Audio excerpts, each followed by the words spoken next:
여러분은 인생에서 가장 강한 사람이 누구라고 생각하시나요? 힘이 센 사람일까요? 돈이 많은 사람일까요? 아니면 언제나 승리하는 사람일까요? 놀랍게도 2500년 전 한 전략가는 전혀 다른 대답을 내놓았습니다. 그는 말했습니다. 최고의 승리는 싸우지 않고 이기는 것이다. 이 한 문장은 수천 년이 지난 지금도 세계 최고의 기업가와 투자자, 군인, 정치인들이 끊임없이 연구하는 삶의 원칙이 되었습니다. 왜 사람들은 아직도 손자병법을 읽을까요? 전쟁이 끝난 시대에도 왜 이 책은 여전히 베스트셀러일까요? 그 이유는 손자병법이 전쟁을 위한 책이 아니라 인생에서 가장 중요한 싸움을 어떻게 이길 것인가를 알려주는 책이기 때문입니다. 우리는 매일 보이지 않는 전쟁을 치르고 있습니다. 불안과의 싸움, 두려움과의 싸움, 돈과 시간의 싸움, 인간관계의 갈등, 그리고 어제의 나를 뛰어넘기 위한 싸움. 손자는 말합니다. 승리는 전쟁터에서 만들어지는 것이 아니라 전쟁터에 나가기 전에 이미 결정된다. 오늘 영상에서는 2500년 동안 수많은 사람들의 삶을 바꿔온 손자병법의 핵심 지혜를 현대인의 삶과 투자, 인간관계의 연결에 함께 살펴보겠습니다. 이 영상을 끝까지 보신다면 여러분은 단순히 손자병법을 읽는 것이 아니라 세상을 바라보는 새로운 전략을 얻게 될 것입니다. 그럼 지금부터 시대를 초월한 최고의 전략서 손자병법 속으로 함께 들어가 보겠습니다. 이겨놓고 싸워라. 여러분은 혹시 이런 경험이 있으신가요? 열심히 노력했는데 결과는 좋지 않았던 경험. 감정에 휩쓸려 말 한마디를 내뱉었다가 후회했던 경험. 혹은 충분한 준비 없이 시작했다가 큰 대가를 치른 경험 말입니다. 놀랍게도 2500년 전 한 사람이 이런 모든 상황에 대한 답을 남겼습니다. 그 책의 이름은 바로 손자병법. 많은 사람들은 손자병법을 전쟁책이라고 생각합니다. 아니면 전쟁책이 맞을지 모릅니다. 삶은 전쟁이니까요. 손자병법은 사람을 죽이는 기술이 아니라 불필요한 싸움을 피하고 가장 현명하게 이기는 방법을 알려주는 책입니다. 그래서 오늘날에도 기업의 CEO들이 읽고 투자자들이 연구하며 협상가와 정치인들까지 손자병법을 공부합니다. 왜일까요? 그 이유는 시대는 변해도 인간은 변하지 않았기 때문입니다.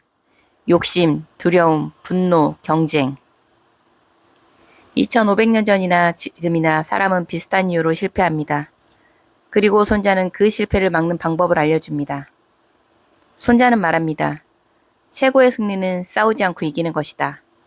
처음 들으면 이상하게 들릴지도 모릅니다. 싸우지 않았는데 어떻게 이겼다는 거지? 하지만 조금만 생각해보면 이 말의 의미는 놀랍습니다. 진정한 승자는 상대를 완전히 무너뜨리는 사람이 아닙니다. 싸울 필요조차 없게 만드는 사람입니다. 예를 들어 볼까요? 가격 경쟁으로 서로 피를 흘리는 회사보다 독보적인 기술을 가진 회사가 훨씬 강합니다. 말싸움에서 상대를 이기는 것보다 애초에 다툼이 생기지 않도록 대화를 하는 사람이 더 현명합니다. 투자에서도 마찬가지입니다. 주가가 폭등한 뒤 뒤늦게 뛰어드는 사람보다 미리 기업을 분석하고 기다렸던 사람이 결국 승자가 됩니다. 손자는 말합니다. 승리는 전쟁터에서 만들어지는 것이 아니라 전쟁터에 나가기 전에 이미 결정된다고. 그리고 이어서 이렇게 말합니다. 지피지기면 100점 불태. 상대를 알고 나를 알면 100번 싸워도 위태롭지 않다는 뜻입니다. 많은 사람들은 상대만 연구합니다. 하지만 손자는 나를 먼저 알아야 한다고 말합니다. 나는 무엇을 잘하는가? 무엇을 두려워하는가? 어떤 상황에서 흔들리는가? 내 약점을 모른다면 상대는 반드시 그 약점을 공격할 것입니다. 투자에서도 자신의 성향을 모르면 결국 공포에 팔고 탐욕에 사게 됩니다. 사업에서도 자신의 강점이 무엇인지 모르면 경쟁사를 따라하다가 결국 무너집니다. 인생도 마찬가지입니다. 남의 길을 따라가는 사람이 아니라 자신의 강점을 아는 사람이 오래 살아남습니다. 손자병법은 우리에게 말합니다. 승리는 우연이 아니라 준비의 결과라고. 여러분도 한번 스스로에게 질문해 보시기 바랍니다. 나는 정말 나 자신을 알고 있는가? 그리고 지금 내가 하고 있는 싸움은 이미 이겨놓은 싸움인가? 아니면 준비도 없이 뛰어든 싸움인가? 승리는 전쟁터가 아니라 준비에서 결정된다. 손자는 이렇게 말합니다. 승리하는 군대는 먼저 이긴 다음 싸우고 패배하는 군대는 먼저 싸운 다음 이기려고 한다. 이 문장을 처음 들으면 조금 이상하게 느낄 수도 있습니다. 아직 싸우지도 않았는데 어떻게 먼저 이길 수 있다는 걸까? 하지만 손자가 말한 승리는 칼을 들기 전에 이미 시작됩니다. 정보를 모으고 상대를 분석하고 자신의 강점을 키우고 가장 유리한 타이밍을 기다리는 것. 이 모든 과정이 바로 먼저 이기는 것입니다. 반대로 많은 사람들은 준비보다 행동을 먼저 합니다. 충분한 공부도 하지 않은 채 주식에 투자하고 시장 조사도 하지 않은 채 사업을 시작하며 감정이 앞선 채 중요한 결정을 내립니다. 그리고 결과가 좋지 않으면 운이 없었다고 말합니다. 하지만 손자는 그것은 운의 문제가 아니라 준비의 문제라고 말합니다. 이 원칙을 가장 잘 보여주는 사람이 있습니다. 바로 세계적인 투자자 워런 버핏입니다. 버핏은 수십 년 동안 같은 원칙을 지켜왔습니다. 좋은 기업이 보여도 무조건 사지 않습니다. 자신이 이해할 수 있는 기업인지, 재무 상태는 튼튼한지, 가격이 충분히 매력적인지, 오랜 시간 분석한 뒤에야 투자를 합니다. 그래서 사람들은 버핏이 투자의 천재라고 말하지만 버핏은 이렇게 말했습니다. 위험은 자신이 무엇을 하는지 모를 때 생긴다. 손자의 말과 놀라울 정도로 닮아 있습니다. 준비된 사람에게는 기회가 찾아오지만 준비되지 않는 사람에게 기회는 오히려 위험합니다. 기업의 세계도 마찬가지입니다. 애플은 스마트폰을 처음 만든 회사가 아닙니다. 하지만 가장 완성도 높은 제품을 내놓기 위해 충분히 기다렸습니다. 넷플릭스 역시 단순히 DVD를 빌려주는 회사에서 만족하지 않았습니다. 미래를 예측하고 스트리밍 서비스로 전환하며 시장을 선점했습니다.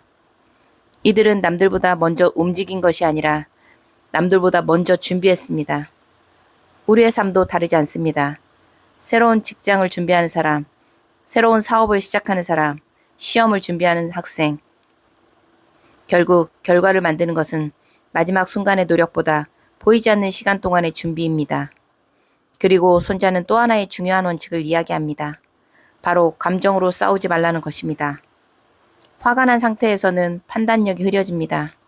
분노는 눈앞만 보게 만들고 조급함은 가장 쉬운 실수를 하게 만듭니다. 생각해 보십시오. 우리는 화가 나서 보낸 문자 하나를 후회한 적이 얼마나 많습니까? 순간의 감정으로 내린 결정 때문에 손해를 본 적은 또 얼마나 많습니까? 손자는 말합니다. 분노 때문에 군대를 움직이지 말라. 이 말은 지금 우리에게도 그대로 적용됩니다. 중요한 결정을 앞두고 있다면 잠시 멈추십시오. 감정이 아니라 사실을 보십시오. 충분히 준비한 뒤 움직이십시오. 그것이 손자가 말한 진짜 승리의 시작입니다. 최고의 승리는 싸우지 않고 이기는 것이다. 손자는 이렇게 말합니다. 100번 싸워 100번 이기는 것은 최고의 승리가 아니다. 싸우지 않고 적을 굴복시키는 것이 최고의 승리다. 처음 이 문장을 들으면 의문이 듭니다. 100번이나 이겼는데 그것보다 더 뛰어난 승리가 있다고? 하지만 손자는 알고 있었습니다. 전쟁에는 승자도 상처를 입습니다. 이겼더라도 병사는 다치고 돈은 사라지고 시간은 흘러갑니다. 그래서 진정한 전략가는 전쟁 자체를 피합니다. 싸움이 시작되기 전에 끝내는 것. 그것이 가장 완벽한 승리입니다. 이 원칙은 역사 속에서도 수없이 증명되었습니다. 한 나라가 강한 군대를 보유하고 있을 때 주변 국가들은 쉽게 전쟁을 시작하지 못합니다. 왜일까요? 이길 가능성이 없다는 것을 알기 때문입니다. 실제로 싸우지 않았다면 이미 승부는 끝난 것입니다. 기업도 마찬가지입니다. 강력한 브랜드를 가진 기업은 가격 경쟁을 하지 않습니다. 사람들은 더 비싸더라도 믿을 수 있는 제품을 선택합니다. 브랜드 자체가 경쟁력을 만들었기 때문입니다. 이것이 바로 싸우지 않고 이기는 전략입니다. 우리의 인간관계도 마찬가지입니다. 화를 낼 때마다 말로 상대를 이기려는 사람이 있습니다. 순간적으로는 이긴 것처럼 보일 수도 있습니다. 하지만 관계는 무너집니다. 반대로 상대를 존중하며 대화하는 사람은 다툼 자체를 줄입니다. 겉으로는 조용히 보여도 사실은 더 큰 승리를 거두고 있는 것입니다. 투자도 마찬가지입니다. 많은 사람들은 매일 사고팔며 시장과 싸웁니다. 주가가 조금만 떨어져도 불안해하고 조금만 오르면 욕심을 냅니다. 하지만 위대한 투자자들은 시장과 싸우지 않습니다. 좋은 기업을 찾고 충분히 기다리고 시간을 자신의 편으로 만듭니다. 그들은 시장을 이기려고 애쓰지 않습니다. 시장이 결국 자신의 편이 되도록 기다립니다. 손자는 또 하나의 중요한 원칙을 이야기합니다. 적이 화가 나면 더욱 자극하고 적이 침착하면 흔들지 말라. 이 말은 상대의 감정에 휘둘리지 말라는 말입니다. 누군가가 여러분을 도발할 때 그 순간 가장 먼저 무너지는 사람은 화를 참지 못하는 사람입니다. 감정을 잃는 순간 전략도 사라집니다. 그래서 손자는 끊임없이 말합니다. 감정이 아니라 상황을 보라. 눈앞의 자존심이 아니라 최종 결과를 보라. 잠시 참는 것이 지는 것이 아니라 더 큰 승리를 위한 선택일 수 있습니다. 우리의 인생도 그렇습니다. 직장에서, 사업에서, 투자에서, 가정에서 모든 갈등에 즉시 반응할 필요는 없습니다. 때로는 한 걸음 물러서는 것이 가장 현명한 전략입니다. 침묵이 최고의 대답이 될 때도 있습니다. 손자병법은 우리에게 힘으로 이기는 법이 아니라 지혜로 이기는 법을 가르칩니다. 그리고 그 지혜는 2500년이 지난 지금도 여전히 유효합니다. 승리는 준비하는 사람에게 찾아온다. 손자병법의 마지막 장은 조금 의외입니다. 많은 사람들은 마지막 장에서 화려한 전투 기술이 나올 것이라 생각합니다. 하지만 손자가 마지막에 강조한 것은 바로 정보였습니다. 손자는 말합니다. 적을 알고 승리하려면 반드시 정보를 얻어야 한다. 당시에는 첩자와 정찰병이 정보를 모았습니다. 그 정보 하나가 수만 명의 생명을 살리기도 하고 전쟁의 승패를 뒤집기도 했습니다. 2500년이 지난 지금도 이 원칙은 달라지지 않았습니다. 오늘날의 정보는 책일 수도 있고 경험일 수도 있으며 데이터나 뉴스, 사람들의 지혜일 수도 있습니다. 정보가 없는 투자는 도박이 되고 정보가 없는 사업은 모험이 되며 정보가 없는 인생은 방향을 잃기 쉽습니다. 하지만 손자는 단순히 많은 정보를 모으라고 말하지 않았습니다. 진짜 중요한 것은 어떤 정보를 믿고 어떻게 활용하느냐입니다. 우리는 하루에도 수많은 뉴스와 영상, 그리고 사람들의 의견을 접합니다. 그러나 모든 정보가 진실은 아닙니다.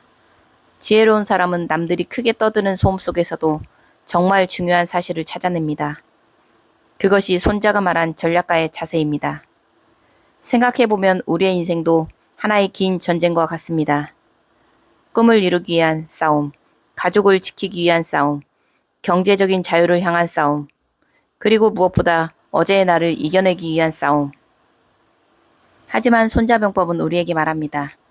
모든 싸움에 뛰어들 필요는 없다고. 이길 수 없는 싸움은 피하고 이길 수 있는 싸움은 철저히 준비하라고. 분노보다 냉정함을, 조급함보다 기다림을, 용기보다 지혜를 선택하라고 말입니다. 그래서 손자병법은 단순한 전쟁의 기술서가 아니라 삶을 살아가는 태도를 가르쳐주는 책입니다. 우리는 종종 성공한 사람들의 결과만 바라봅니다. 하지만 손자는 결과보다 과정을 보라고 말합니다. 승리는 우연히 찾아오는 행운이 아니라 보이지 않는 곳에서 매일 쌓아올린 준비의 결과이기 때문입니다. 오늘 여러분은 어떤 싸움을 하고 계신가요? 그 싸움은 감정 때문에 시작된 싸움입니까? 아니면 충분히 준비한 뒤 선택한 싸움입니까? 잠시 멈춰 생각해 보십시오. 혹시 지금 당장 싸우는 것보다 조금 더 준비하는 것이 더 큰 승리로 이어질 수도 있습니다. 손자의 지혜는 2500년이라는 시간을 넘어 지금 우리에게도 같은 질문을 던지고 있습니다. 당신은 이겨놓고 싸우고 있는가? 그 질문에 자신 있게 그렇다라고 답할 수 있는 날, 비로소 여러분은 손자병법이 말하는 진정한 승리의 의미를 이해하게 될 것입니다. 여러분의 하루가 감정이 아닌 지혜로 채워지고 무모한 도전이 아닌 준비된 용기로 빛나기를 진심으로 응원합니다.